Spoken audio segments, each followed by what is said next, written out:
Hey guys, so I recently did a meta-analysis of the top ranked players post the new ban list, so I thought some time has passed and I can now look at what rogue decks the top ranked players are running. Now for this time, these are the decks I'm considering as tier 1 or 2 so that I will not be including them, such as Tri Brigade, Drytron, Dogmatica Invoke Shaddoll, Dragon Link, Virtual World, and Prank Kids. I decided to just consider Sky Striker as rogue again. I do think it's fallen off a little, but I'm sure some of you may disagree.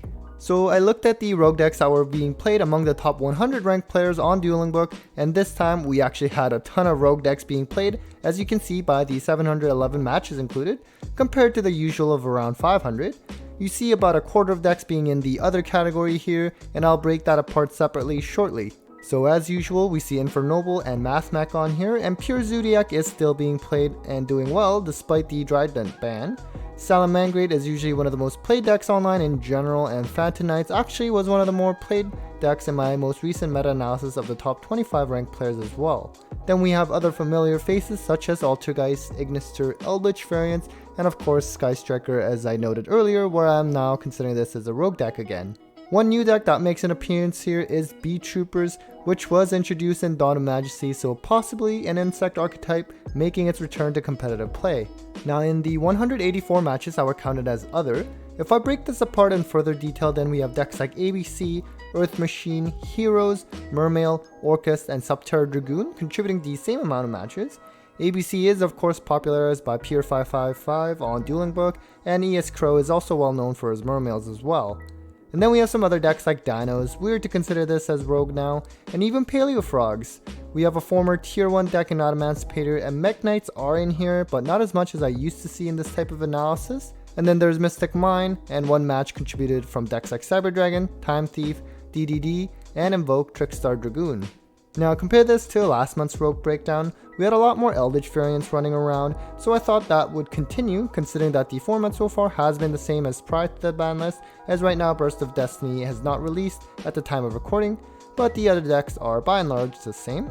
And so our top 100 ranked players that used the rogue deck won about 72% of their matches, with almost an even split in playing combo or control type decks at around 42 to 43%, with about 15% being beatdown sort of decks that aim to deal a ton of damage and break boards. Compare that to last month's rogue analysis of the top 100 ranked players, where there were more control decks involved considering the popularity of Eldritch decks last time around. Now to go over the top few decks in more detail, Infor Noble won about 71% of the matches, and this is a die roll reliant deck because if it wins a die roll, it won an impressive 88% of the matches because they will just hand loop you and you probably won't get to play.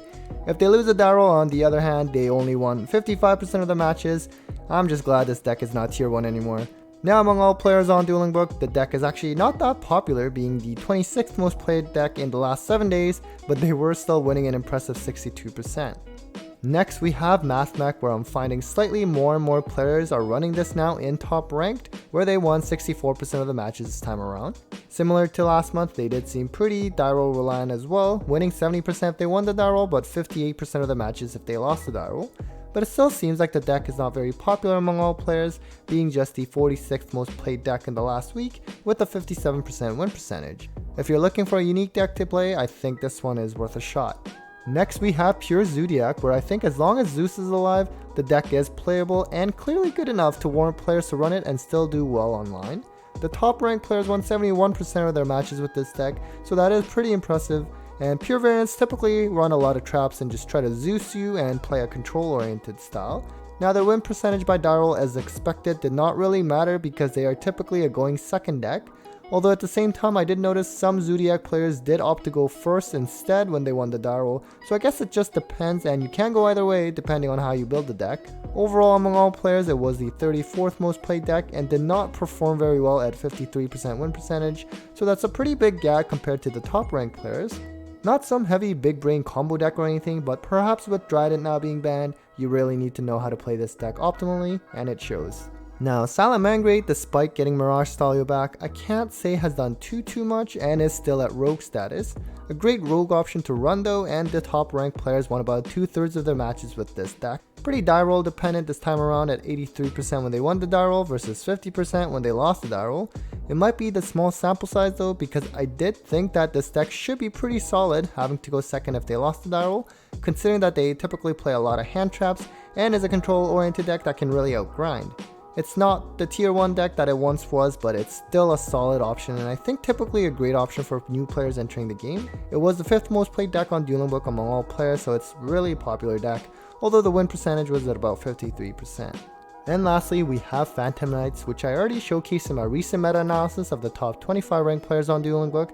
So similar to that, the top 100 ranked players running this deck won about 77% of their matches, and when looking at the die roll, they won an impressive 83% when they won the die roll, but even more impressive 72% even when they lost the die roll. Going first, the deck can be very hard to go through because of Rusty, Dragoon, and the Fog Blades, just providing really good coverage and makes it difficult to side because the deck has both combo and control components. It's starting to become more popular lately, it seems, as well, being the 15th most played deck online, and is still winning about 67% of the matches even among all players on Dueling book running this deck.